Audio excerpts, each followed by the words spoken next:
in America. And I was shocked that from the pulpit, that minister preached about the need for salvation. Here we are at one of the, you associate that with conservative churches, but he was dead on serious. The whole sermon was about the need for salvation. And it was a tremendous sermon.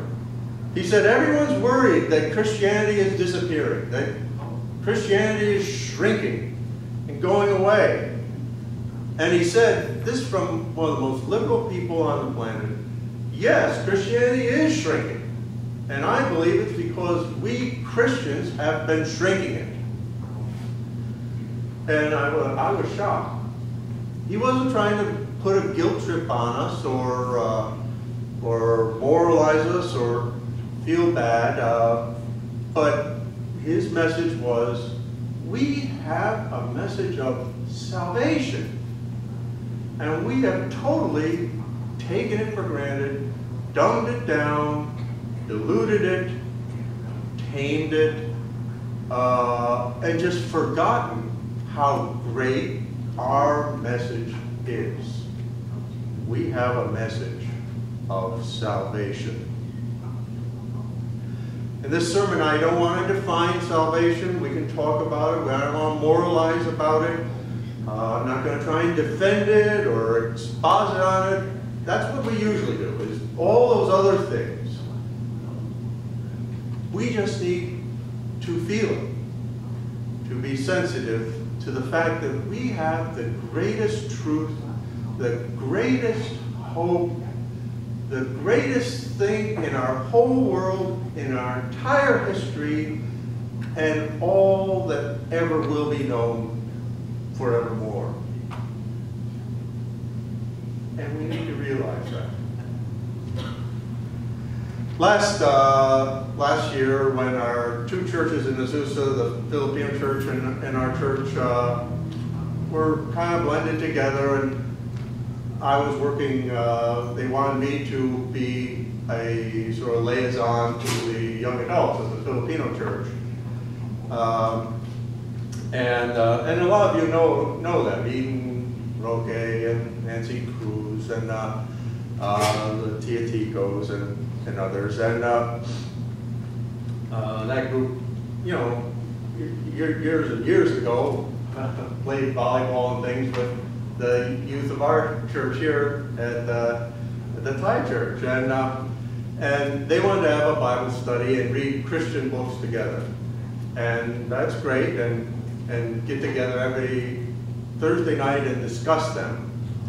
And one of them was The Case for Christ by Lee Strobel. It was a very popular book, a very famous book about trying to prove that Jesus is God.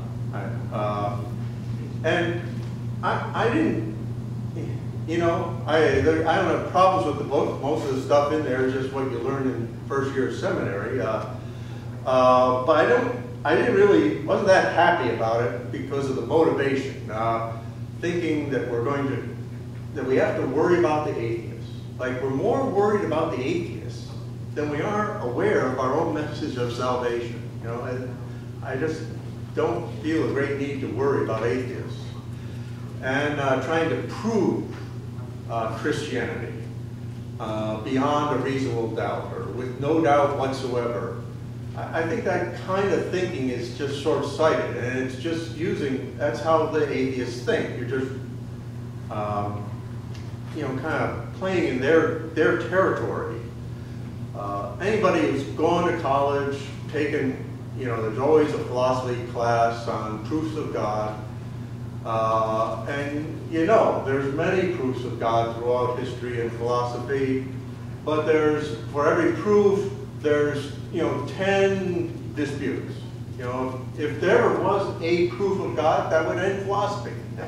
They just all go home. Yeah, it's absolutely true. God exists, and we don't need to think about that anymore. But we'll argue about that forever. That's not because there isn't a God.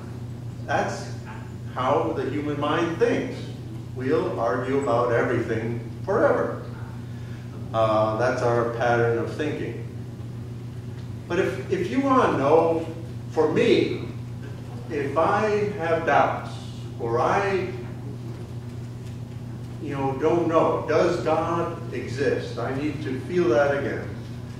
Instead of start arguing like a legal law court, I would suggest to you, just go to somewhere where you still can see the sky.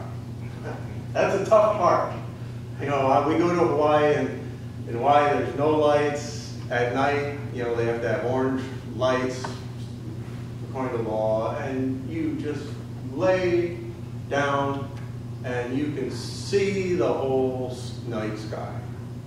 And the sky starts, like this level, and it's all like that. Or I went to school at St. Lawrence University up near the Canadian border, and there was no civilization near there, and you could just, any time you walked out of the building, you could see all the stars of the sky, all of them blinking, showers of meteor, the aurora borealis. It's just incredible.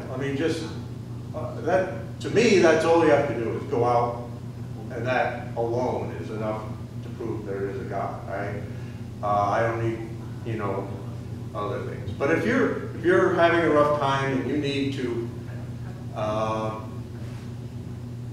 experience God, that's what I would recommend. It's a shocking thing, if you go to Minnesota or someplace and you just lay on the ground, if you lay there for a full minute, full 60 seconds, I am sure you're going to feel that is like eternity. You just feel, you experience eternity right there. And that's not because it is eternity, it's because we're always so busy. We got to be doing two things at once.